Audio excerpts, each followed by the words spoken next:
Cool,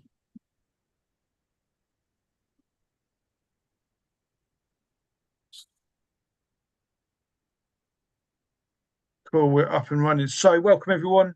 Uh, we've kind of advertised this a little bit in terms of just kind of talking about what we're doing tonight. So, this is a follow-on from the video me and Will did 2 or 3 weeks ago. I can't remember now. Just basically looking at vulnerability case law and trying to essentially kind of explain how you define vulnerability and I guess to be as practical as possible in terms of understanding, how do you support your particular client with their particular circumstances to kind of show that they're actually in priority need through vulnerability. So that's the aim of tonight. We started last time with HOTAC. I'm not going to reiterate too much. If you're watching this video, you haven't watched that video we did on HOTAC, I suggest you go back to it because case law just develops. It's not something which is nice and neatly set out. It kind of works, it evolves in time. And really, HOTAC was a bit of a reset. So HOTAC's a starting point. Then we had the cases we're going to talk about tonight. So Panu v Southwark. Was it Southwark? I think it was Southwark. Sorry, no, Waltham Forest. And we might get time to do Thomas v Lamberth as well tonight. So we'll see how it goes. But that's the plan. Me and Will have just spoken. This is not a particularly easy case to read because there's a lot of kind of very lawyerly arguments in there about what the definition is not rather than what it is. So we're going to try and stick with the stuff of what it actually is and how it all works rather than kind of getting kind of stuck on these particular issues that came up in the case. A few things first of all, Will. Court of Appeal, just talk me through the hierarchy of courts. So you've got County Court, then is it High Court, then Court of Appeal, then Supreme Court, or is there other stuff in there? Oh, yeah, you're on mute, Will.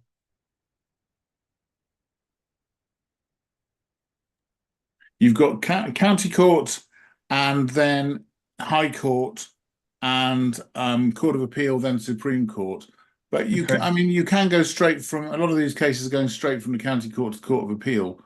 I've forgotten why there are certain cases where you appeal to the High Court, but I think with the homelessness appeals, they almost all go to the Court of Appeal because it's the second appeal, because the Section 204 appeal is technically an appeal, even though it's a new case. It's an appeal against a review decision. So my recollection is they all go straight to the Court of Appeal. Cool, and that's going to be quite important going forward because as we'll see, so the Panu case is a Court of Appeal case, but the Thomas v Lamberth case was only in the County Court, and I find the Thomas v Lamberth case much more helpful, but because it's only a County Court judgment, it doesn't hold the same weight as Panu and Smith v Haringey. So, and I've just mentioned it there. So this is basically, again, I don't know what the technical term is. There's two cases in one here. So we've got Jesse Panu v Waltham Forest, and then we've got Smith v Haringey. So Stephen Smith v Haringey, kind of because I guess there were similar issues, they were brought together as one case. So as before, just going to share the screen. We'll just kind of go through it and pick out bits and pieces, which, as I say, the aim of this is to try and give you a working understanding. So what is it you need to focus on? And I haven't said it yet. This is not the normal live stream we do on a Thursday. So, you can ask questions about what we're talking about. But if you ask questions about random stuff or things unrelated, we're just going to ignore it. And again, just kind of usual sort of stuff applies. This is not legal advice. And if you do ask questions, just ask them about some hypothetical person rather than your actual situation. So here we go. So this is if we go back up to start actually. So this is the transcript of the case. This is what it looks like. You got all these kind of fancy words and stuff at the beginning. I've highlighted a bit. So Will, feel free to kind of direct us to other sections of this. But there's a few bits I thought was useful. And actually, I think it sets this out quite nicely in terms of what vulnerability is all about quite early on here. So we just go to the second sentence there. But for anyone who finds himself or herself in that unfortunate position of being homeless, his or her situation is greatly improved if he or she is in priority need.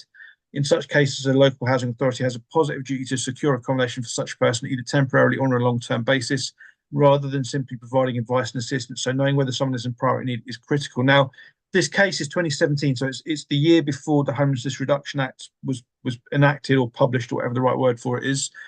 So there is a little bit more that comes in with the HRA, but actually it still really stands. If you're not in priority need, the council doesn't have to put a roof over your head. whereas if you are, it does. So that's why so much hinges on it. And with the HRA, it's probably worth talking about it. Is if the council thinks you're going to be in priority need, when they're doing that relief stage or that prevention stage, they're more inclined to actually be helpful. So if you're not in priority needs, they can let that relief duty run. Now I know we talked last week in the live stream where Will was questioning that and saying actually the council needs to do more than that, but we'll kind of develop that further. But I think that's kind of that's the practice of it, even if it's not the actual kind of law on it. That's what councils do. If you're not in priority needs, they will just let the relief duty expire.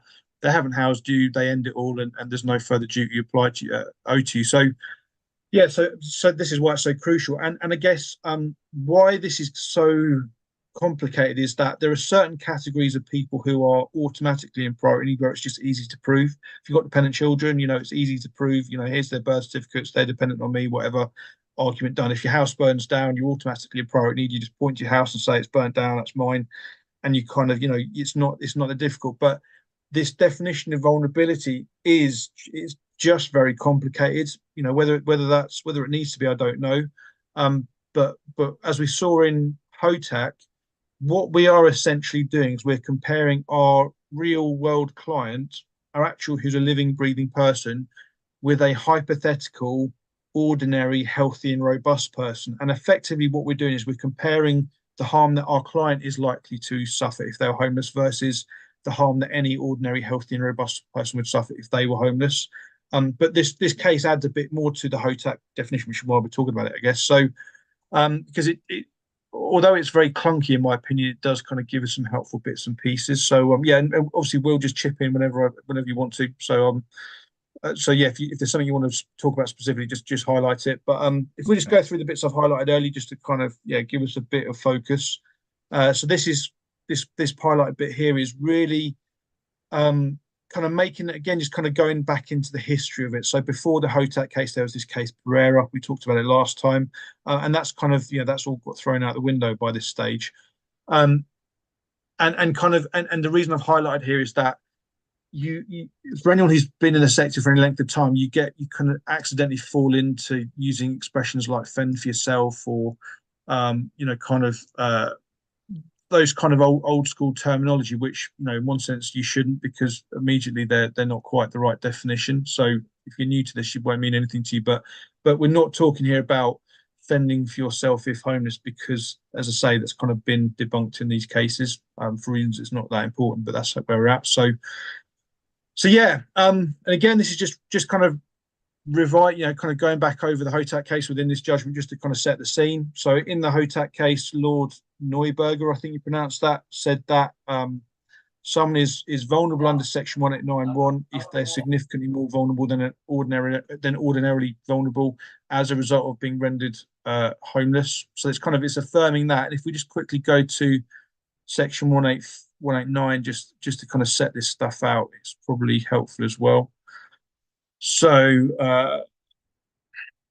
here we go. So this is Section 189 of the Housing Act 1996. So the following have a priority need for accommodation. So a pregnant woman or a household with a pregnant woman in it, a person with whom dependent children might reside. And then it's kind of got this one here. So a person who is vulnerable as a result of old age, mental illness or handicap or physical disability or other special reason, or someone who's going to be kind of in that household. So as we'll see later on, it's not about a particular age or not a particular diagnosis that matters. It's just whether you're vulnerable as a result of that. And there's some other bits and pieces which kind of we'll come to in a minute. So yeah, that's again, I'm just trying to set the scene here as best we can to give you some context for what we're going to be looking at. Now, in fact, let me just share a different screen as well here, just because this case doesn't summarize Jesse Paniotu's situation particularly well. But what I've basically done here is I've just gone back through the case and I've kind of just dug out the bits which are relevant. So he's 19 years old, or he was, it might be that he was 19 years old in 2015 when the case was actually kind of first, when he first made the homeless application. So he's 19 years old, he's got no mobility issues, and the housing officer said he was able to function independently and that wasn't questioned. What appears to also have been kind of common ground is that he got no family. and that he lived in fear of gangs and of his father. So we had a kind of what appears to be an abusive relationship between him and his father. He's got no money, regular work, or family to help him. He was not receiving treatment for his depression and anxiety, and he could read, write, and access services. So those kind of that bio there is taken from the documents that we see in the case. And then I think later on in the kind of as the case developed, he basically obtained a job with Topshop for 8 hours a week. He attended college on a full-time basis. He suffered from health issues, including depression, for which he was said to be taking fluoxetine, 20 milligrams, which I think is the introductory dose, if I remember correctly. He'd also lost his mother and brother at a young age, and as I say, had this kind of reading between the lines, I would speculate that maybe his father maybe had substance use issues, or maybe had some kind of issues, which meant that actually in the real world he was caring for his father rather than his father was caring for him. And so, yeah, as I say, some alleged abuse going on there, and yeah, little or no family support. So that's kind of just a summary of his situation. And then if we go back to the transcript, again, yeah, Will, feel free to chip in. So this case involves Now Medical, which we've talked about elsewhere. So he's got evidence from the GP, but the Now Medical doctor has basically looked over the notes or whatever and provided their opinion. And I think somewhere along the lines, there's a few bits and pieces which I guess are probably, do you know what? It's probably more relevant than the Smith one, so we'll leave it for now. Yeah. So again, this is just kind of, this is the review officer's notes. Okay, so we'll leave that there. So that's Jesse Paniotti's case. Then we've got Stephen Smith, who's maybe have kind of got some more significant issues that he's dealing with. So he at this point is 25 or so, if my maths is right. Suffers from mental health problems, chronic leg pain. He was admitted to hospital on a number of occasions. He was sectioned in April 2013. So this would indicate pretty significant mental health issues if you're going to get sectioned. Because of violent behaviour and intrusive thoughts, and subsequently diagnosed with personality disorder.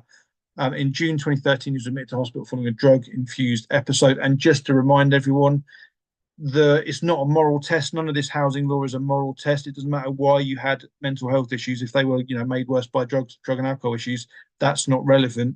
What's relevant is how the mental health issues present. And had some kind of some sort of leg issue. I don't know how to pronounce all that. Intramedullary nailing of a tibial shaft fracture, which is kind of what led to his leg pain. And he made a homeless application in 2013. I think he then made some more. He kind of then made a fresh application in 2015, if I remember correctly. And again, whereas Paniotti's case involved Now Medical, which is a limited company which provides medical advice, sort of meant to be independent medical advice. In this case, we've got Housing Reviews Limited, which is also a well-known company, and they basically specialise in doing reviews for council. So if you request a review of a decision, any decision, the council may well send it on to Housing Reviews Limited, who will then conduct the review and then report back to the council. It's still the council's decision, but they'll usually go with what Housing Reviews would say. And I would say that Minos Perdios, who I think is the director of Housing Reviews, comes under some criticism in this case in terms of using the reasoning that he used in his review. So yeah, so again, because crucially, although the kind of template letter that Housing Reviews Limited was using kind of has some good stuff in it, the Housing Reviews kept introducing these kind of additional things that weren't relevant to Mr. Smith. So yeah,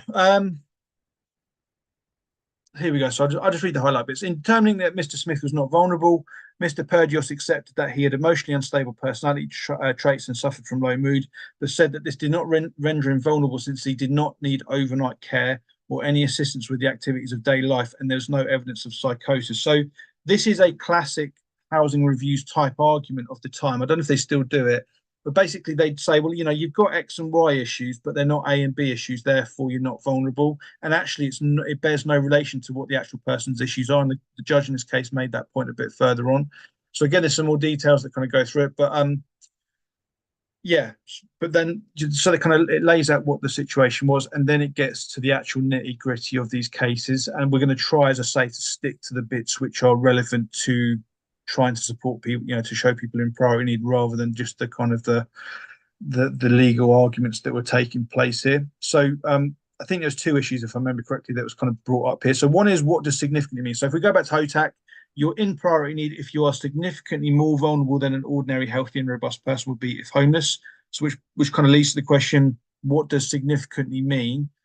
And there is a very long discussion which is had between the different, kind of lawyers involved and the judge. Um, and I guess we'll come to it in a minute, but basically they kind of strike out on strike out. They kind of dismiss a lot of that stuff. Um, so yeah, again, these are just reiterating stuff from HOTAC. And again, this is where we actually get into the nub of the argument here. So one of the themes that runs through previous decisions of this court is that there must be a causal link between the particular characteristics, so old age, physical disability, etc., and the effect on homelessness. In other words, some kind of functionality requirement. We now know that the functionality is not the ability to fend for oneself, nor the ability to cope with homelessness without harm.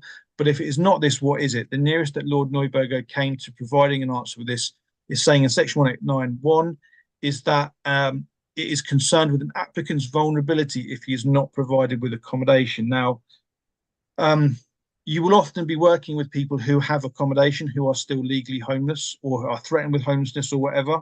So it will often be an entirely hypothetical exercise, because effectively what you're asking is, what's likely to happen to my client if they were to become homeless, and compare that with a hypothetical healthy and robust person if they became homeless. So, Will, do you want to say anything yet at this point? I'm hoping I've given a reasonable sort of outline of where we stand with this. Well, I could do, but I didn't want to sort of break your narrative in the sense of going off on a tangent. But I can do, if you like. Shall I just say something? I think if there's anything you picked up so far, just jump in, because well, as I say, sorry, I've got a bit of background noise. To make sense of this, and I was directly involved in this because I was the solicitor for Stephen Smith. But the problem at the time was, and it was only 2 years after HOTAC, because just to go back, with HOTAC, we cleared up I wasn't involved in HOTAC, but the lawyers had cleared up the mess that had come up with these decisions saying you've got to be more vulnerable than a homeless person, which was making the test much too hard. So in HOTAC, they say, no, it's a non-homeless person. So then they came up, within 2 years, they were coming up with twisting the word significant.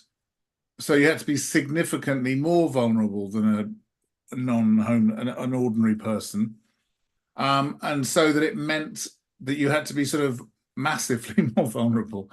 And it as with many of these cases, it comes down to a sort of ridiculous tug of war over what a word means. And now significant can mean almost the opposite of what it can also mean. Because I could say to you, there are significant numbers of people outside who are making a noise about this particular issue. And that would conjure up an idea of a crowd of people, significant numbers. Which is not the same as if I said to you, did you see anything interesting today? And you said nothing significant. That would just mean, well, nothing that sort of... And so really, to my mind, what we were arguing about in this case, after you cut out all the other stuff, was what significant meant. And it came down to the fact that it meant noticeable. And so if you were noticeably more vulnerable, and that's the one, that's where it is, yeah. And that sort of put that to bed, that they stopped trying to twist it. What they have done since then is tried to make this thing about ability to, they've continued with this functional thing that although it's a sort of, again, it's a lot of it's semantics, because you say able to cope with the effects of homelessness starts sounding a bit functional, like you could find your own place, you could do this, you could do that, but it also means less likely to suffer harm. But what Minos Perdios got wrong in Paniatu was that he stuck in the word, he said, I accept that you're vulnerable and you're more vulnerable than an ordinary person, but I'm not satisfied that you're significant, you'd suffer harm in a more significant way than an ordinary person. And that was just that was just one too many uses of the word significant to try to make it a higher threshold. So I'm sorry if I'm oversimplifying it. No, good. Because since then I haven't found that issue. I think this did put that to bed in the sense that we didn't get them saying, okay, you're vulnerable, but not significantly vulnerable, if you see what I mean. So I can't remember where it says somewhere, but essentially the judge says that, as soon as Minos Podios had identified that, that he was significantly more vulnerable than an ordinary health, he should have just stopped there and kind of, rather than adding this additional kind of layer onto it. So, Yeah. so essentially, and I think that kind of focusing on that word notable, because there's a big discussion within this case where they were kind of saying, you can't kind of gloss over words, you can't kind of add meaning that's not there. So you're supposed to use these words in kind of everyday sense. And there's a big discussion about what substantial means, and again, that's a word which is quite elastic in terms of it. It could be really really weighty, or it could just be something that exists in the real world, of substance. So, Yeah. So I think where you're, and we're probably introducing a few other cases here like Geest, where specifically, to go back over the basics, you are comparing your client with someone who doesn't have these issues. So an ordinary, healthy, and robust person, and I use those words because they come in these cases, doesn't have, emotionally unstable personality traits, doesn't have significant leg pain, all the things that Smith had, the things that Paniotto had, and I guess, I would say, I was maybe a little bit deflated in this case, because I think if you got to know Jesse Paniotto better, he's had a couple of bereavements early in childhood. He's got an abusive dad. I would have thought that actually there would be stuff there that if there'd been, if the kind of it had been ability to kind of get to know him a bit better. But I feel like, it was kind of just it was kind of almost ignored. It felt like they could you experienced some problems in childhood, and they kind of didn't go any further than that. And I say, maybe even in the last 5 years, the understanding of trauma and the focus on trauma within the homelessness sector, in a voluntary sector at least, is kind of maybe given a bit more weight to that sort of experience. Because I would say, you could certainly go on those strands and look at the effects of that trauma on him, and you'd probably find more stuff. If you were to go to a psychiatrist or a psychologist or something that was involved, you might be able to get a bit more stuff out of it. Again, I'm kind of thinking of the event we did a couple of years ago, looking at trauma and priority need, because we're specifically looking at this situation. But yeah, so I think I felt a bit sorry for Paniotto, because, to fast forward ahead slightly, if I remember correctly, so the judgment essentially was that they had to kind of make the decision on Smith again because they got it wrong. But on Paniotto, they denied the. I'm going to check that I've got that right, but they denied his appeal, and they basically said, he's not in priority needs. So Paniotto's appeal was dismissed, but Mr. Smith's appeal was allowed, and kind of for another decision basically. So we'll just go back a little bit now. The green highlights and stuff that I've kind of identified as particularly relevant or very important. So whereas the yellow's less so. But so let's go back and just kind of work through this in some sort of order. Again, there's kind of a big review of other cases. You might be familiar with Sangamano and I think Kihari's in there, Osmani's in there. So these are all kind of quite significant cases. But again, I'm probably just going to read these highlight bits because they're probably the things which I think are most important to make sense of it all. So we've established there needs to be a causal link between the person, the thing about that person, whether it's the old age or whether it's the physical disability and homelessness. So the example I give in the training I deliver is around arthritis, because there is obviously a very clear causal link between being cold and sleeping on a cold concrete floor and having arthritis. It's obviously going to make it worse. But you can have some conditions which is not so clear cut. And you have to do your homework there and kind of make your arguments. So it's kind of just making a point. You're looking at what's their vulnerabilities if they're not provided with accommodation. Again, it restates it here. So again, this is Lady Hale talking this. The problem, of course, is that we are all to some extent at risk of harm from being without accommodation, women perhaps more than men, but it's easy to understand how rapidly even the strongest person is likely to decline if left without anywhere to live. So this is why a comparison must be employed. The person who is old, mentally disordered or disabled or physically disabled must, as a result, be more at risk of harm from being without accommodation than the ordinary person would be. This is what I understand Lord Neuberger to mean by ordinary homeless. But ordinary, yeah. So let's just skip down a little before. So again, it's just kind of focusing on the question. So the question whether someone is now in priority need is assessed at least in part by reference to the risks of what will or may happen to him in the future. And this is, again, kind of it's quite difficult to do here because, for example, when you're getting medical evidence from a doctor, you specifically need to therefore get them to focus on what they think will happen to their patient if they became homeless. So it's not just about their condition, but what's likely to happen to that condition if they were to become homeless. And again, so it's not just saying, this person has arthritis and they're on, whatever dose of Oromorph. It's saying if they were to become homeless, the symptoms are likely to deteriorate in X, Y, and Z ways. That's what you need to get down on paper and get from those supporting professionals. And that's one of the reasons why just having a patient summary from a GP is basically worthless, because it's almost, it would never kind of give those kind of details of what's likely to happen to the person if they were without accommodation. It's just not on the doctor's radar at that point. So as I say, that's what you need to get evidence of, is what is going to happen to your client if they become homeless. Now, again, just stating the obvious, the focus of these duties, as in the housing duties, is to ensure that a person, even one who is vulnerable, is supported in an attempt to secure accommodation. Is kind of making the point. But then we get to some, particularly important stuff here. So it seems reasonable to conclude, therefore, that the relevant effect of the feature in question is an impairment of a person's ability to find accommodation, or if he cannot find it, to deal with the lack of it. The impairment may be an expectation that a person's physical or mental health will deteriorate, or it may be exposure to some external risks, such as a risk of exploitation by others. So again, we're not just talking about medical evidence here. We might be talking about safeguarding team evidence, or, kind of other professionals who are involved. You might have someone who's previously been cuckooed or previously been exploited in some way. That is all going to be relevant to this question of whether they're in priority need through vulnerability. So, and I don't think, as I say, I don't really like this case because I just don't think it sets it out in a very easy to understand way, and kind of, or focus your mind. Because again, the example I give of someone with arthritis, on a very practical level, if they've got severe arthritis and they can't stand up or mobilize, then they're going to struggle to go down estate agents and view properties. Yeah, that's a really obvious way, but really, I think the law on this is looking really a lot further, kind of looking at a lot more than that. Again, we get back to that functional idea here being kind of reaffirmed, I guess. If I can jump in, I don't like where they're going with this, because I think the test of vulnerability is whether somebody's likely to suffer harm or injury if they become homeless.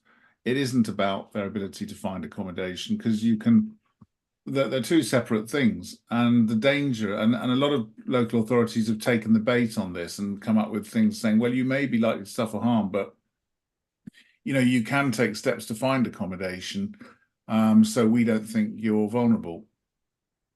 But fortunately, it hasn't gone all that far. I'm not sure of many cases using it. And I think, as you say, there's some of this cases unfortunate, because I think there's a lot of, I think the judges are to some extent a bit bored in it, and they're going off on little hypotheticals and things. And I don't think there's any need to discuss what this functionality test, because vulnerability was never about functionality. It was about suffering harm, and being vulnerable. But as I say, I don't find myself going back to Panu for any sort of educate, and it's not a very informative case in terms of looking at other cases from now. It's just what it did that was really useful was got rid of this trend towards using significant as a word which it didn't really mean.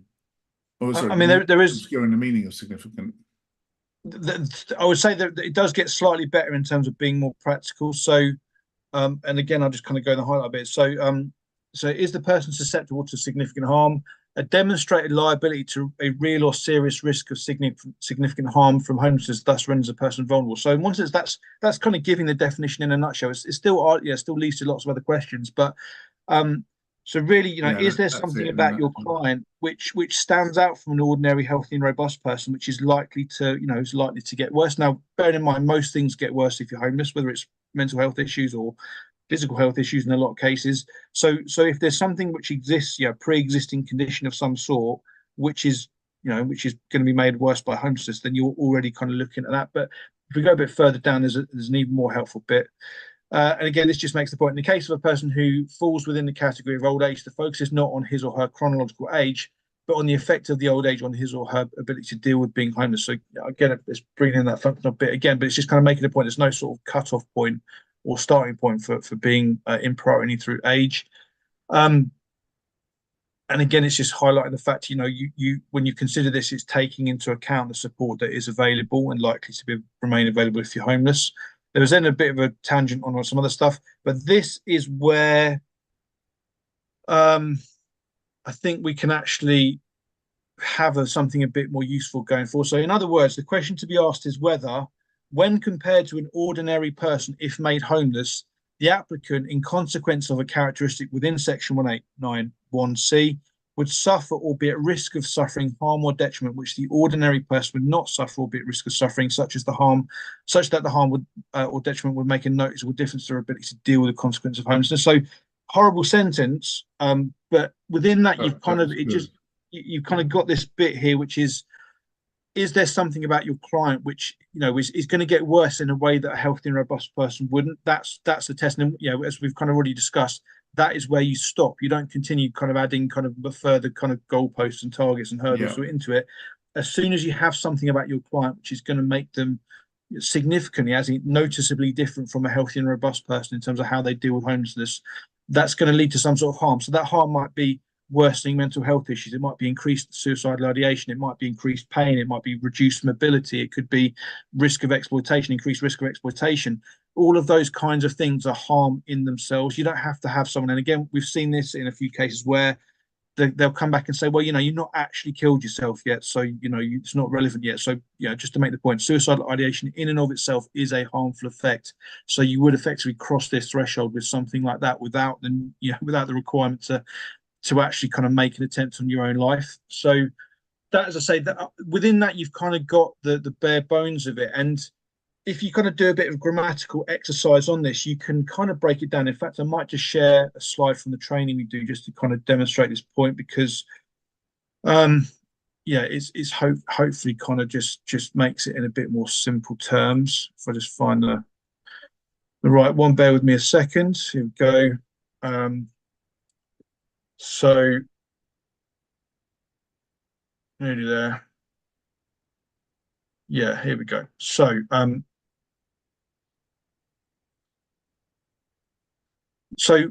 what harm? So you've got three questions to kind of logically answer this kind of this green highlighted bit. So you need to, first of all, what harm would your client suffer if they were homeless? That's the first thing. Number two, would an ordinary, healthy and robust person suffer this harm? Well, if the harm you've identified is arthritis and it's worsening pain and worsening mobility, then that would be the question one. Question two would be, would a healthy and robust person suffer that harm? Well, no, they wouldn't. They might have a few aches and pains in the morning, but it's just not the same thing. And three, would this harm make a noticeable difference to their ability to deal with homelessness? So, yeah, and again, you need to look at that kind of in a I guess a very broad sense, but that's kind of that's a little bit of a linguistic exercise on this extract of the case. So you kind of in the ballpark of having a self-contained argument there for the person being in priority need. So yeah. Now, other than that, I'm not sure that there's a tremendous amount that's what else to add to that. I mean, I'll go through the highlight bits because I highlight them for a reason. That might be interesting here. So again, now this is just, again, it's all kind of lawyerly stuff. Really, it's not really helping us out. But it's again, ignore that. So okay, it's a bit more green. So it may very well be the case that you are more vulnerable than ordinarily vulnerable, but I'm not as satisfied that you are significantly more vulnerable. This is what Will just said about, this is where housing reviews went wrong. They kind of accepted that they're more vulnerable than ordinarily vulnerable, but they kind of then added this additional strand to it, which was seen to be unlawful. So, and it kind of just makes the point. So, I'm not going to read it all out, but you can see it yourself on the screen there. So yeah, at that point, he ought to have concluded that Mr. Smith had priority needs. And it's interesting, Will, I mean, so in one sense, the judge here is saying that Mr. Smith is in priority needs, and yet that's not the kind of outcome of the case. The council had to go and make a decision again, rather than, so again, I know you said a little bit about this last time, but why didn't the judge just say he's in priority needs, end of? Why did he instead tell the council to go and make the decision again properly? The reason is because the judges don't see their role as to make a determination as to whether somebody is in priority need or not. That they repeatedly say that this is a matter for the local authority. Parliament gave that decision-making function to the council, not to the judges. The role of the judges is like that of a math teacher at school, where they're looking at the workings out. And so that if the decision maker says the equivalent of two times 3 is 7, the judge isn't going to say, I'm going to make a finding that it's 6. He or she's going to say, I can see that what you've done is you've mistaken the values of those ones you've multiplied, and therefore your decision has to fail because you've made an error of law. So the only times that having said that, you may say, well, there are cases where they do substitute their own decision. And that would happen where if, for instance, you come back before the courts about 3 times, and sometimes you get this with councils, they're so sort of belligerent that they just won't give up. They'll go away and think, oh, all we have to do is take out the extra couple of the words vulnerable there and we'll be all right. And if for the sake of argument, they lost 3 times, the judge may say, look, I'm confident that I can send it back and you're not going to get it right. So I'm just going to substitute it. But it has to show us a breakdown in the decision-making functions. I was going to ask, what would happen in this case if the council made a new decision for Mr. Smith and they said, yeah, you're not in priority needs still, and I guess that would kind of be a bit of a scary kind of notion for me, that you go through all this trouble to win the argument, so to speak, but then the council still, they still kind of change the goalpost somewhere else, as you say, and they kind of, make a bad decision again. But I guess I hear what you're saying. It makes sense. Why judges don't do that? A local authority could always get away with making a decision that they're not in priority need again, as long as they sort of say it differently. But the problem you get in reality with these cases is that the people involved, as in these two, really by any sort of sensible implementation of the definition of vulnerability, these two are vulnerable. And it's only through a sort of what you might call sort of contortions of language and thinking that they come up with an argument to say they're not. And so it's often the case that, and it comes into this concept of irrationality. And I remember there was a meeting after Panu and Smith of Housing Law Practitioners Association, where I think it was Zianabi, who I mentioned in the last meeting, his contribution during the discussion was that really all these cases are going to turn really on irrationality. And that's something we could talk about in more detail another time. But it's basically, to be irrational in this context means making a decision which no reasonable person who was in the possession of the facts and knew the test could come up with. So it's like a kid at school could come back and say, well, it's unlikely they could ever come up with a situation where they say 3 and 3 is 7. And so they'll come up with some ingenious ruse of how they've argued it. But the judges say, no reasonable person who understands maths could say that. And that's usually what happens in these cases, because it's not as if it's just somebody who isn't vulnerable who's getting away with being found not to be vulnerable. But can I ask you a question, just to see if you agree with me, that in your slide there, you mentioned there was a slight bit of the importation of the functionality test, which I'm sort of taking up the role of being against today. What do you see as the difference between being able to cope with the effects of homelessness and suffering harm as a result of homelessness? Are they different things, or are they really the same thing? So the way the way I'd read all that, and I'll bring it up again just so we can see what we're talking about here. So the reason I kind of, I'm literally going off those cases, so I'm kind of just trying to expand on and kind of unpick those cases that we're talking about. So Hotak and Panu, which I call Smith, but no, so in one sense, I would almost see it like, in the Hotak case, they kind of said, we've done away with this term "fend for yourself." That's not it. But the reason they said they're doing away with that is because technically, you're taking into account the support that you'd be able to get from other people. So fending for yourself is not really the test, because in Mr. Hotak's case, as an example, he wasn't able to fend for himself, but because he had his brother involved, he was not Yeah, yeah, vulnerable. yeah. If you see what I mean. So I so do. I almost thought like they kind of removed that particular phrase, and that it was no longer okay to use that phrase, and if you did, you kind of lose the argument. But then they I would say, because the wording of that is in the code of guidance, and I bring that up as well. So I'm going to struggle to find the actual paragraph, but so the wording of the Paniotu case is in the guidance, and it does kind of talk about, I think, the consequence of homelessness. It does No, use that. you're right to quote it, because I think this is one of the things that's unfortunate about Hotak, because I don't think they should have brought in the fact that he had support from his brother. Was it Hotak himself or one of the other ones? But No, it's Hotak and Kanu. Yeah, I mean, so and yeah, Lady Hale makes the point. It's really depressing that it's been looked at like that, because it gives a perverse incentive for the brother just to abandon him. yeah, and it doesn't, in the statutory definition, doesn't say homeless, but not with your brother or somebody who's supporting you while you're homeless. It envisages somebody on their own on a park bench, um, being street homeless, doesn't it, really?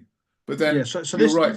Yeah, because this is kind of why this is why I cover it in the slides. So 8.16, it's a matter of evaluative judgment whether the applicant's circumstances make them vulnerable when determining whether an applicant in any of the categories set out in paragraph 8.14 is vulnerable. So if we just quickly scan up, that's all your additional bits in the Homelessness Act 2002. The housing authority should determine whether, if homeless, the applicant would be significantly more vulnerable than an ordinary person would be if they became homeless. The assessment must be a qualitative, composite one, taking into account all the relevant facts and circumstances, and involves a consideration of the impact of homelessness on the applicant when compared to an ordinary person if made homeless.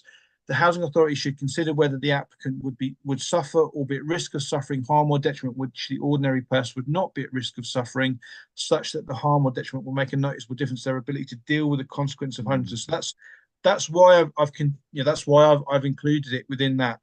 no, I Within agree. I find that it's an unhelpful extra bit on the end, isn't it? Because I think yeah it should be that if you're at risk of suffering harm or detriment, which an ordinary person wouldn't suffer from, you're vulnerable. I mean, yeah. it sort of goes without saying that suffering that harm makes it more difficult to deal with being homeless, but deal So with, if we go uh, back up just to, because there's almost like it's asking two particular questions. I'll try and find a bit. So here it is. So you've got, it's almost, it breaks it down into two parts. So the relevant question is an impairment of a person's ability to A, find accommodation, or yeah, B, if he cannot find it, to deal with the lack of it. And I think that's where the consequence of homelessness, that kind of concept, comes in. And in real terms, again, the way I would understand it is that the whole point of this test is that if you are able to sort yourself out, if you're homeless, you're not in priority need. The council don't need to step in and intervene in your life. But my understanding, the whole purpose of this law is so that if anyone is at risk of remaining homeless, if they were to become homeless for any length of time, so more than a few days, really, to kind of pick themselves up or go and work with their support network to find accommodation, then the council should be stepping in to avoid yeah, that risk of that person getting entrenched in that situation. So that, as I say, that was my understanding of what Parliament was trying to achieve here, yeah, was to yeah, not have to step in every situation, but kind of just step into the ones they need to step into it. And that's why I say pretty much anyone approaching a homeless support service is going to be in priority need, because if they weren't vulnerable, if they were able to kind of find accommodation themselves, they wouldn't be coming to a day centre to kind of to get their help. that's So that's, true. again, that's why I'm saying it, I think. The other thing that's annoying about this test is that if a person has an unimpaired ability to find accommodation, not only are they not in priority need, arguably they're not homeless because they found accommodation. Yeah, yeah, So I found that to be unhelpful, because I just think, and it is a hypothetical exercise, because hopefully the person hasn't yet become homeless, and maybe that's why they introduced this. But I myself, I'm sort of questioning it now talking to you, but I've always stuck to the idea that it's just about suffering demonstrable harm, noticeable harm.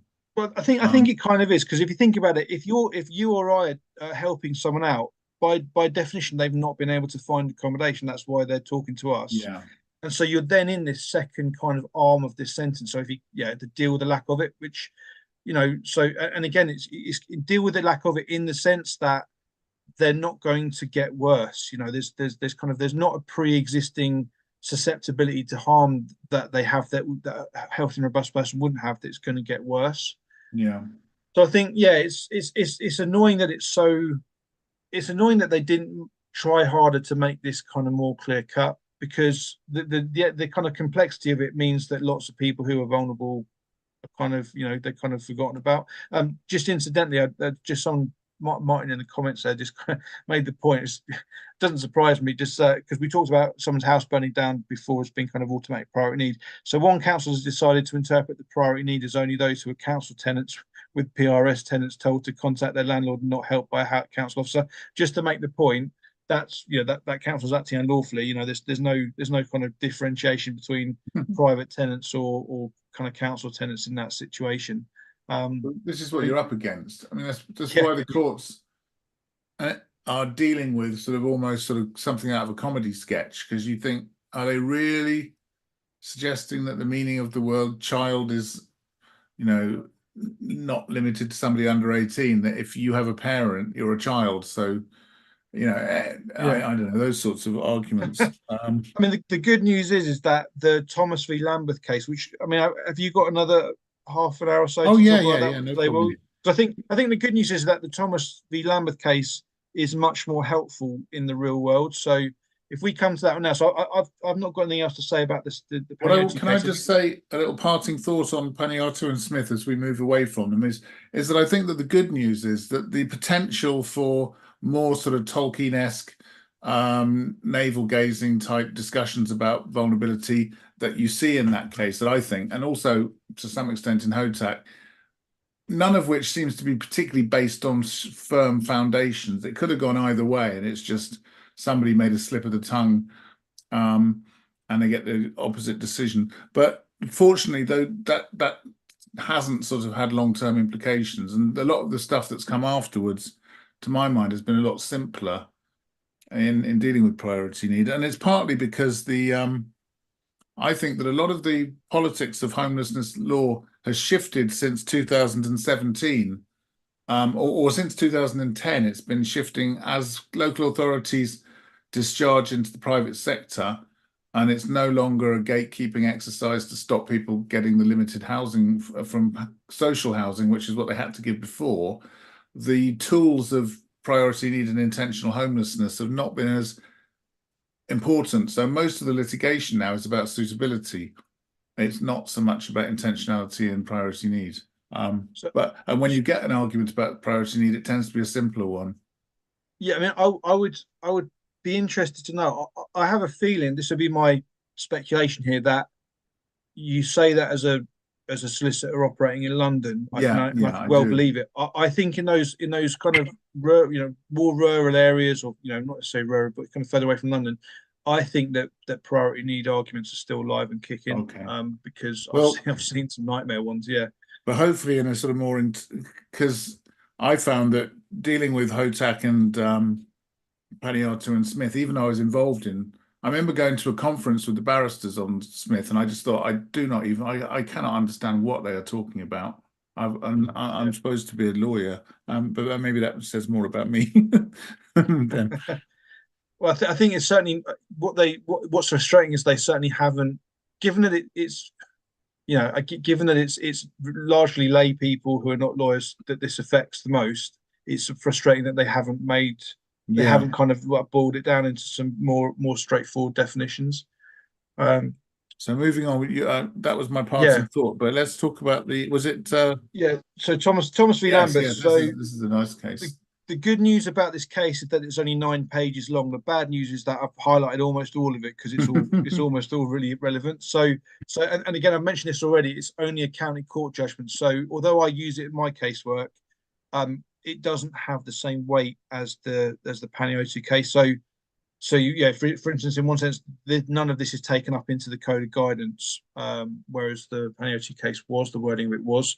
So and again, a bit of a kind of background here, and just to mention, what the barrister for Mr. Thomas, for Miss Thomas, is Nick Banner, who kind of written a couple of good books. One kind of disability and homelessness, one about private landlordism, which is an interesting read. So again, I'm just going to read the highlighted bits. And so just from memory, I don't even know where I got this from, but I remember this is correct. So Miss Thomas, she had depression, which was treated with sertraline. Her GP had wrote a really good letter, which I don't think I don't know. I read the GP letter that came with it, but I'm not sure where I got that from. It might be from Nearly Legal, so Giles Peaker's blog, which is really, if you haven't done that already, then you need to subscribe to it. But so basically, yeah. So she's kind of she's diagnosed with depression, anxiety, and with some suicidal ideation. It's recently got much worse. The doctors kind of noted that it's got worse. She's kind of got severe social anxiety, although I think he uses different words for it, the doctor. So that's her circumstances. And the doctor gave a really good letter. So the doctor basically really focused sharply on what mattered, which was specifically what's going to happen to Miss Thomas should she become homeless. That's really really helpful for that reason. Um, so yeah, again, I'll just read out the highlight bits to make sure I haven't missed anything. So what is required is an intense focus upon the characteristics of the person under consideration and to see whether or not those characteristics would render that person more vulnerable relative to a normal person if that person was made homeless. Normal in this context means a person without a particular characteristic which makes the comparison relevant. So we are comparing Miss Thomas with her diagnosis of anxiety, depression, suicidal ideation, and some sort of agoraphobia, I think, with someone who doesn't have any of those issues. So, Joe Bloggs, basically none of those issues.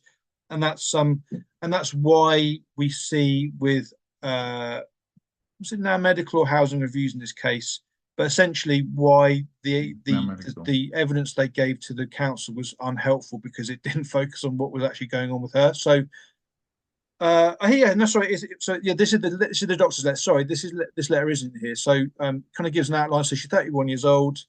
So it's clear she's a vulnerable young woman who has been victim of personalized aggression, which has inevitably exacerbated likely predispositions to depression and anxiety.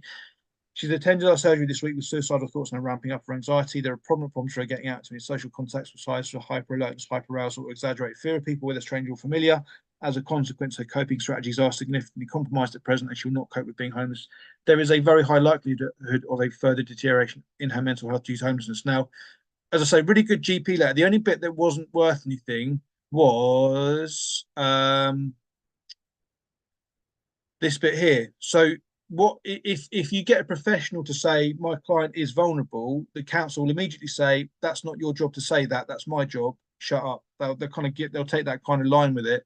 So everything else in this letter was really good, but this particular bit here wasn't worth anything. So there's no point in you just saying I think my client is vulnerable. That's got no currency with a housing officer who's making this decision. What you need to do is explain what happens to your client should they become homeless and what harm is likely to result from it. The actual question of vulnerability is specifically meant to be reserved for housing officers. Having said that, Now Medical regularly say stuff like, I think this person's vulnerable. And more than once, I've seen Now Medical getting criticised by judges by saying, that's not your job to say that. You should shut up and just tell us what the health issues are what's going to happen to them if they become homeless. So yeah, and I would say actually on the other end of the scale here, this last sentence really encapsulates the definition of vulnerability in a nice, whatever that is, 20 words or something. So there is a very high likelihood of a further deterioration. So those kind of key concepts there. So you've got existing issues and they're going to further deteriorate. That's really in a nutshell what the definition of vulnerability is here. As long as it's significant, as long as it's not a bit of tennis elbow or something that's not noticeable. If you're talking about someone with these kind of issues and they are going to deteriorate further, then you are immediately really talking about someone who's in priority need. And then there's a few more bits there. So Now Medical get involved. So it was Now Medical, they get involved as per. And again, this is the Now Medical report. And I guess if you've got time, Will, I think it's quite interesting to look at this in a bit more detail. Yeah. So the issues are depression. The applicant has a history of depression, and I know has a history of suicidal thoughts and acts in deliberate self-harm. She's been treated with sertraline 50 milligrams, the standard antidepressant in low dose. So what the Now Medical doctor is trying to say there is that, while it's, the medication is really low dose, so it's less, it's not significant or whatever. It's been referred to for counselling, which would be considered standard treatment. So they use of the word standard is really just to kind of undermine or kind of dull down the kind of the significance of all this. There is nothing to suggest she's required urgent psychiatric intervention. There's no evidence in this case of a severe and enduring underlying mental illness such that would significantly affect her cognition or rational thought. Now, immediately, and we'll see this kind of explored with the judge as it goes through, neither of those, needing urgent psychiatric intervention or, affect something that affects their cognition or rational thought, neither of those are the definition of vulnerability. So what this doctor's basically done is saying, here's Miss Thomas's issues over here, but she hasn't got these issues over here, which I've just made up out of nowhere and have no relevance to Miss Thomas. And because she doesn't meet those issues, then she's not in priority need. And that's essentially what the judge goes on to say. So yeah, again, whilst I note that she's had suicidal thoughts, there is no evidence of significant concerns regarding intent in this case. And again, so that's not the question. It's kind of what's actually going on with her rather than what's not going on with her. So and again, I've just kind of said this. So the now medical letter goes on to say, I do not think the medical issue rendered the applicant significantly more vulnerable than ordinary person.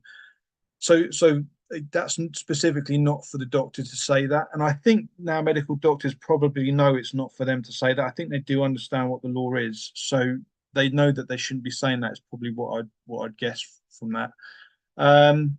So yeah, as I say, I pretty much highlighted everything. I'm not going to read it all out because it's going to be here all night. So yeah. Right, so this is the judge talking. I've got two immediate comments on that report, which apply equally to the other now medical reports relied on in this case. The first is that the conclusion expressed in those reports about the applicant not being significantly more vulnerable than an ordinary person is not something which is within the reference point for the expert. It is a matter for the decision makers to reach their own conclusion based on the evidence. So now medical is supposed to be providing expert opinion about the particular medical issues that are going on here, specifically what's going to happen to them if Miss Thomas was to become homeless. The second point is that it's unhelpful for these reports to identify problems that the appellant is not alleged to be suffering from. Here, a condition requiring urgent psychiatric intervention and/or condition which would significantly impair her capacity, and then reach a conclusion based on the absence of those factors. So I think it then goes on to reiterate those 2 points. But if you can kind of bear in mind those 2 points, that's kind of the real kind of important bits of this case. But there are some interesting other bits to draw out. So there is a sliding scale as to the ways in which potential depression might impact a person. Obviously, at one end of the scale of circumstances where a person will be significantly impaired in terms of their cognition or rational thought or have psychotic episodes. But just because somebody is not at the most serious end of the scale does not mean they may not be vulnerable as a result of how their particular condition impacts on them in particular circumstances. So numerous times I've had housing officers say, oh, you've only got depression, you can't be in priority need with just depression. This paragraph here would contradict that very firmly. The judge here is saying that depression is obviously a very wide-ranging phenomenon, but just because you're not at the most serious end of depression does not mean you're not vulnerable. It's all about how your particular circumstances are affected here.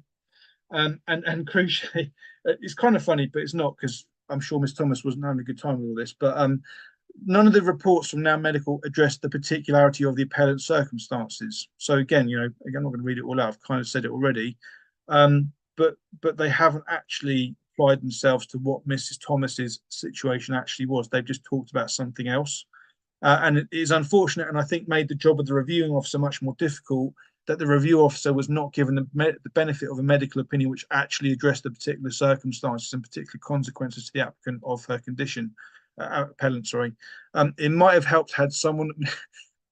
I feel the sarcasm in the judge's tone. It might have helped had someone from Now Medical taken the time to see the appellant or indeed considered her medical records. So I think that's a fairly polite way that the judge is really kind of criticising Now Medical there for their kind of failure to actually address the issue at hand. So again, and there's some more stuff of the same kind of sort of type of thing. So again, kind of this other doctor, I think from Now Medical, kind of said some more stuff which wasn't relevant. And so there was no medical evidence other than that from Miss Thomas's doctors, which addressed the actual circumstances of the applicant. So in this case, the review officer had to weigh up the opinion of Miss Thomas's doctors, who knew her, who'd actually treated her, who'd actually met her, and had known her for some period of time, it would appear, versus some writing from a doctor who'd never met her, never read her full medical records, who weren't even talking about her particular circumstances. What should have been clear, and Will's already mentioned kind of, Wensby unreasonable. No reasonable person would take Now Medical's evidence over the treating professional's opinion here. There is no reason to, because it's not, it's undermined itself for various reasons. So yeah, and just incidentally, you can find all this stuff online. If you just Google these cases, you'll find them if you want to read through these in more detail. So, and again, kind of this doctor here is just adding in these additional thresholds which don't exist within the law. So they're saying that, because you don't need support with daily activities, you're not vulnerable. That's, again, it's not the question at hand. The doctor, the GP themselves have already done this properly. So okay, well, I'm not going to read out all of this highlight stuff. As I say, I found it all interesting. I guess you guys can see it on the screen to read it through for yourself. It's just kind of making the same point. So, but then crucially, this is where it gets interesting. So the judge here is saying that in Miss Thomas's case, the evidence specifically was that A, she had depression, B, the consequences of the depression would be significantly exacerbated by the threat of homelessness, or would be exacerbated, should I say? I've inserted that word significantly. And those consequences were likely to include an increased risk of suicide and or self-harm. And again, this is a case I talk about in the training because it's a really good one. You've got another 3-part test here. So first of all, you need to identify what are the things about your client, which are relevant. So physical, mental health issues, history and care, history in the forces, history of abuse, history of exploitation, time in prison, all of those kind of things which are laid out within the Homelessness Act 2002 and the Housing Act 1996.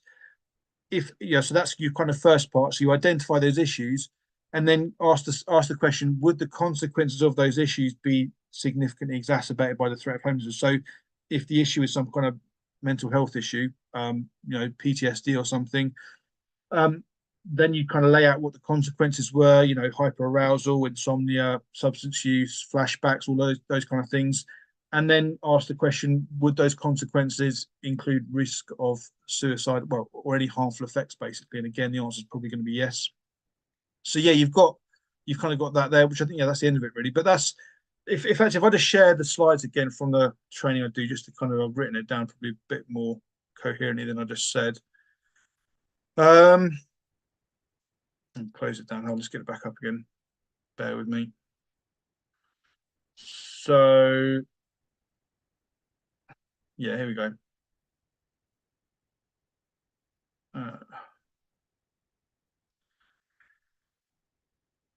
Cool. So yeah. So again, I call this the Thomas test, but you've got these 3 questions here. So first of all, what are their identified existing issues? Would the consequence of those issues be made worse by homelessness or by the threat of homelessness? Whichever, it doesn't matter. And would those consequences include some harm? Often the answer is going to be yes, and therefore you're going to have someone who's in priority need. When I kind of do my casework, this is how I lay out my argument. What are their identified existing issues? How are they going to get worse if they're made homeless, and what harm's that going to result in? That is going to be a pretty good, you're probably going to be 90% of the way there with making the argument in that way. So I might prefer that test to the other one, because I think that hits the nail on the head. Yeah. And it keeps it nice and simple, as does the judge. I mean, the judgment there is what the bit you read was great. Would you mind just going back to the judgment for a minute, just to look at the quote from Now Medical? I just wanted to make a point about that. Yeah. Tell me where they say about psychotic intervention where they say all the things she doesn't have. So they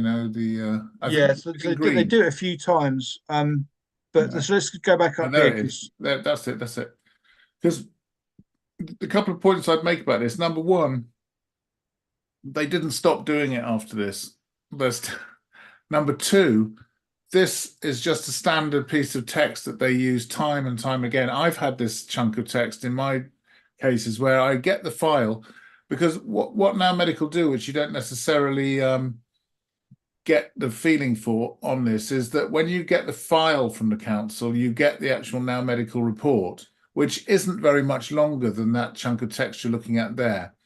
So that they really give a very short summary, and it usually concludes with this line at the end about not making, I think it might just be over the page. There's a bit where he says, I make no housing recommendation. Did you see that bit further down?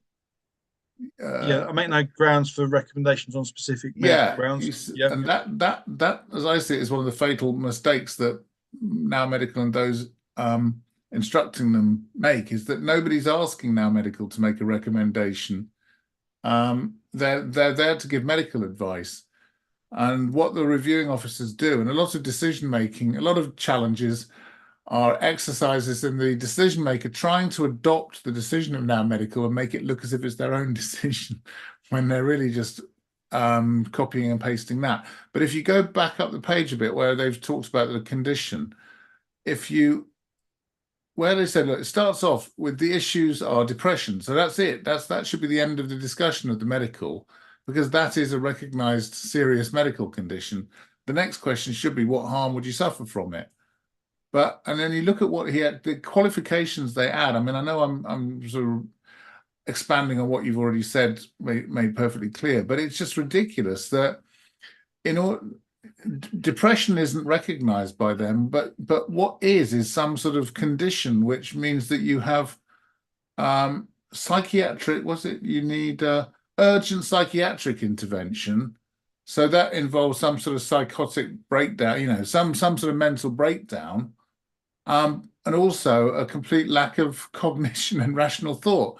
And I got to the point where I said, this person would literally have to be in a coma or something, or and they've even used the term where you talk about suicidal ideation, they've contrasted that with suicidal activity.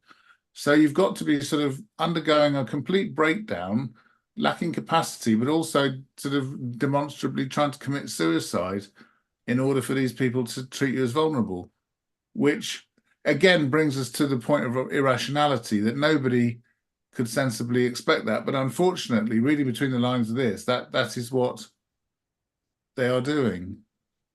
And they are quite easy to challenge. So just a little bit more on Now Medical. So this is a very ropey scan of a case I worked on. Oh yeah, that's one of the reports.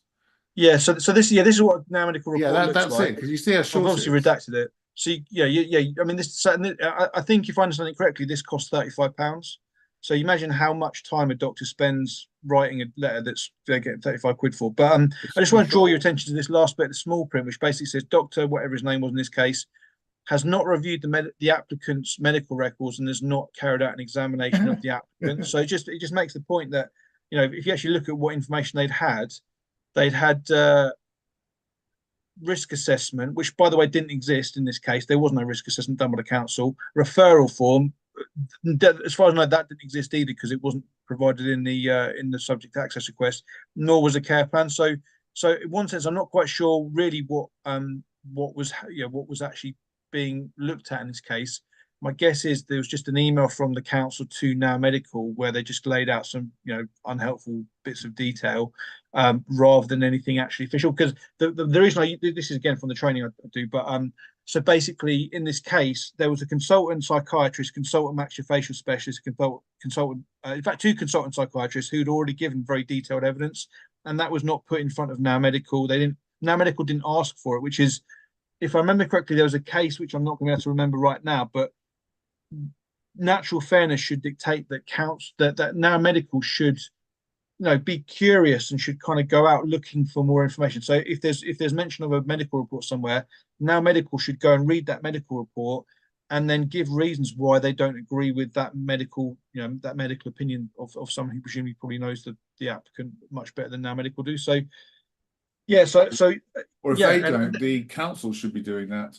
Yeah, and I'm sure that's what Now Medical say. They say, well, that we only assess what's put in front of us. But I would, that seems to be, again, my honestly held belief about this is that Now Medical, it's just not a very ethical activity, is it? In terms of, you're a doctor, you're supposed to promote the whatever, Hippocratic Oath, whatever it's called, and kind of it doesn't seem to be being engaged very well here. So that's my I agree. And I think just as an act of local authority decision making, it isn't good, because I mean they're obviously under pressure from local authorities to make negative noises, which then can support negative decisions.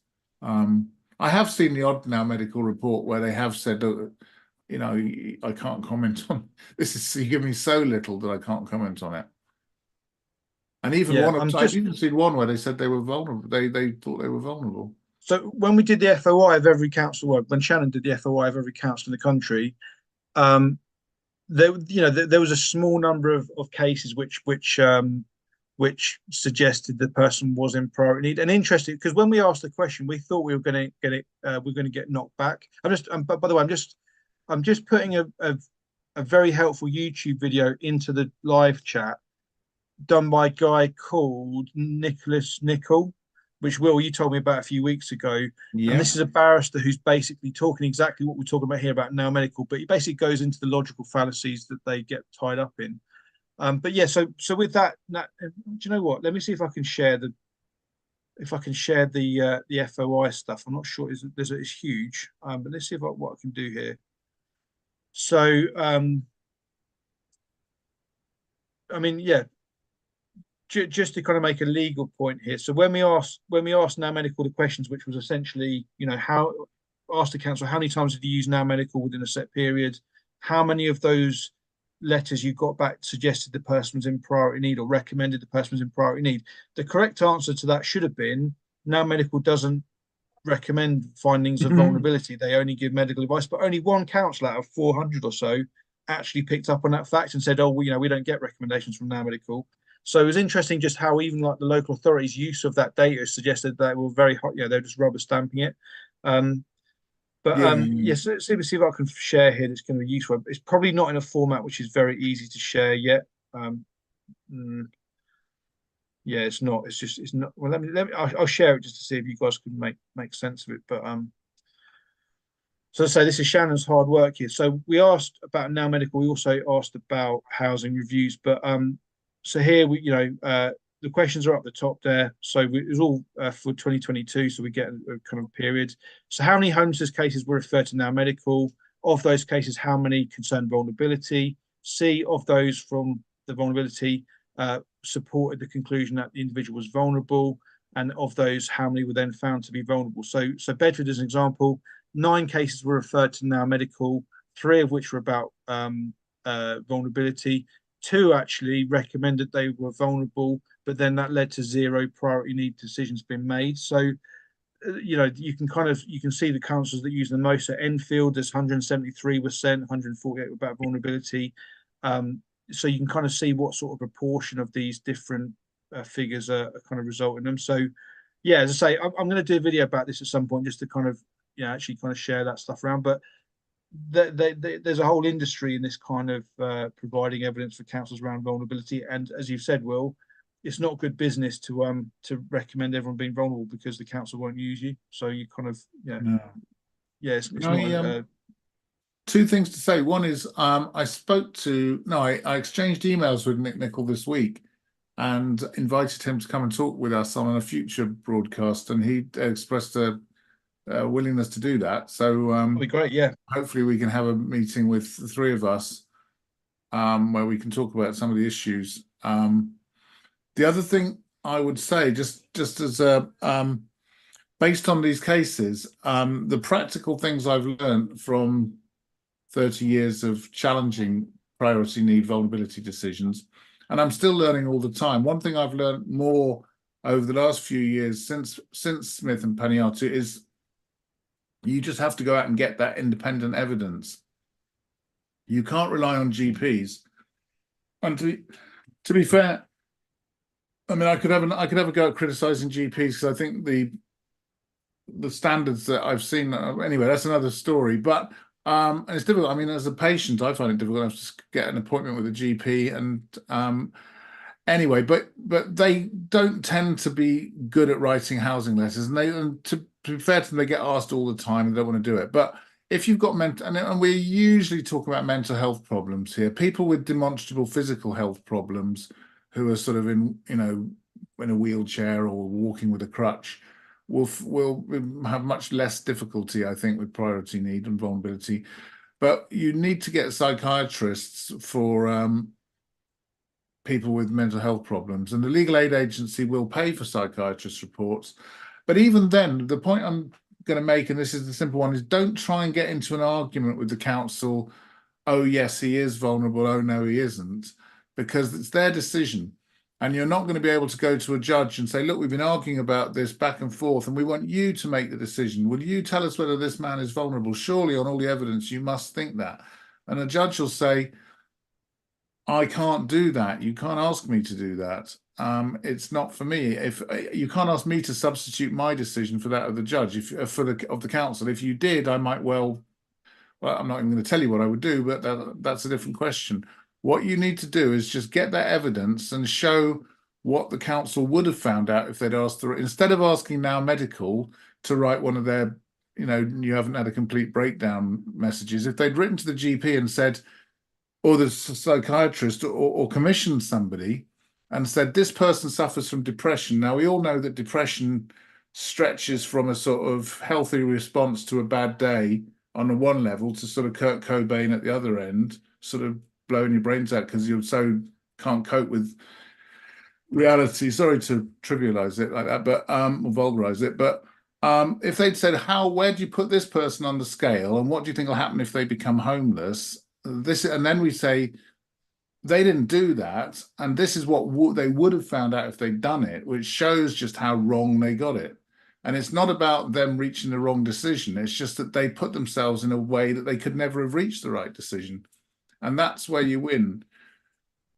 Well, I was saying that kind of issue that there are some organisations out there that are really well positioned. So when I worked for the Drug and Alcohol Agency, and so I was, supporting people with predominantly with kind of opiate substitute treatments, so methadone and buprenorphine. But we had amazing medics on site who knew the clients really well, and so I had some great, really great outcomes because I was able to accompany that person to the doctor's appointment because they'd have regular appointments and just get exactly the information I needed to get. And so you've got those kind of agencies where they've got that connection with easy kind of, good competent medical professionals who know the client well enough to give that information.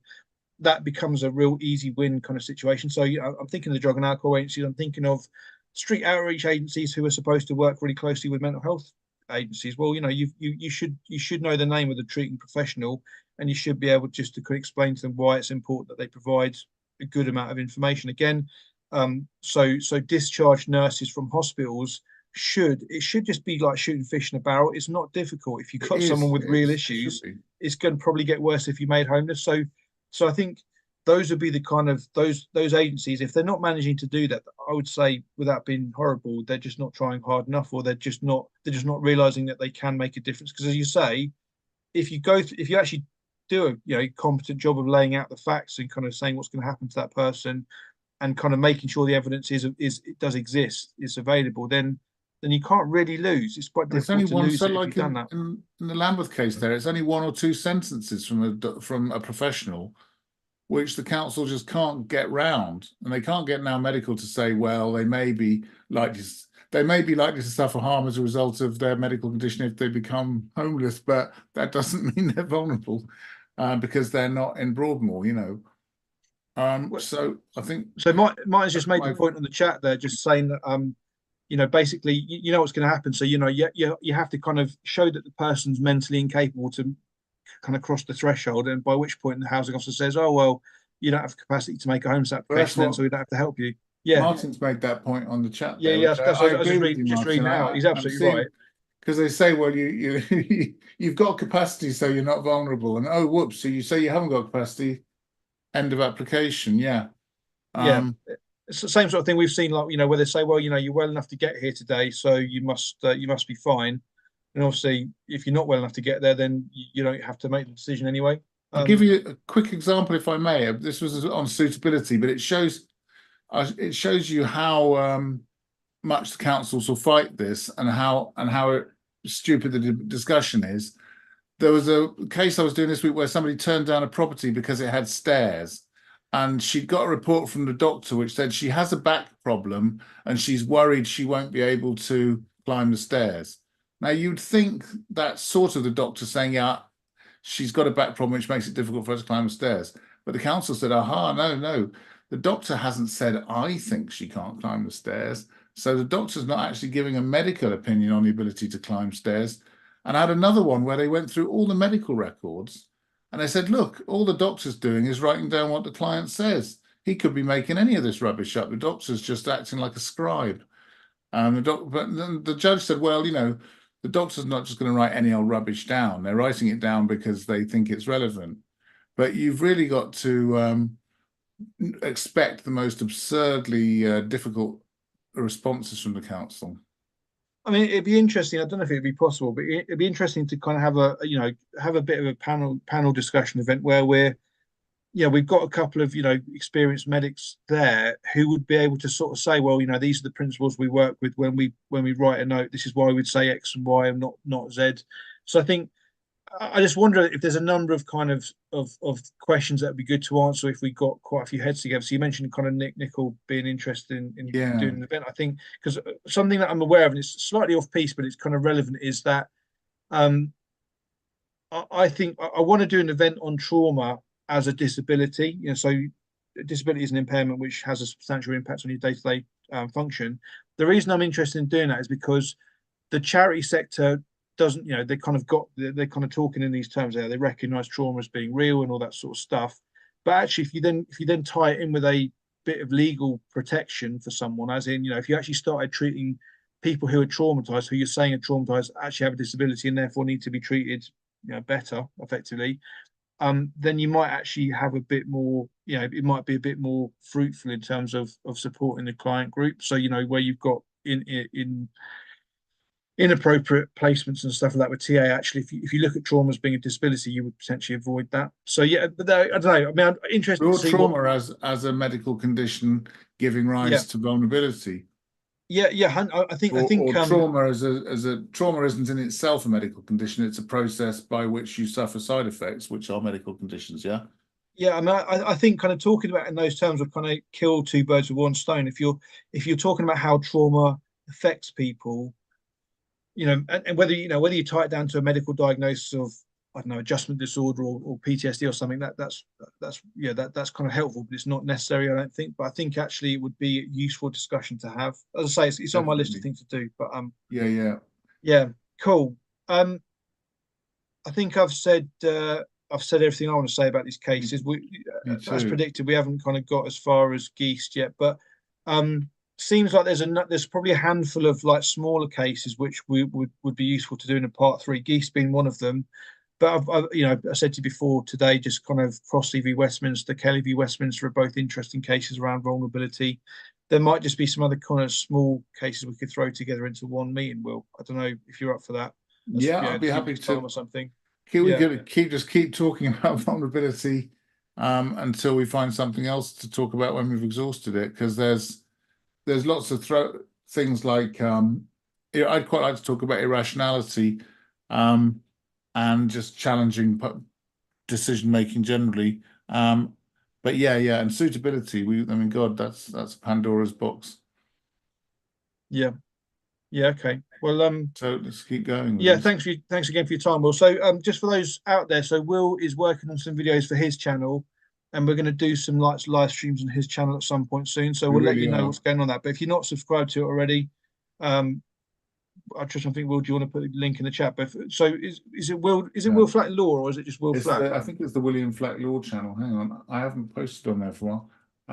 William, William Flack Law channel. So if you guys want to subscribe to that, there's going to be some videos coming up in the near future, and it might well be we do some live streams on suitability and that sort of thing. We haven't done affordability yet either. There's some interesting cases on that, but just to kind of, as I say, go into a bit more detail and as hopefully a way to help people get their heads around it, because it's as we've said already, it would be nice if it was just clear cut, and it's just not, unfortunately. But particularly that Thomas case, I think kind of it does make it digestible.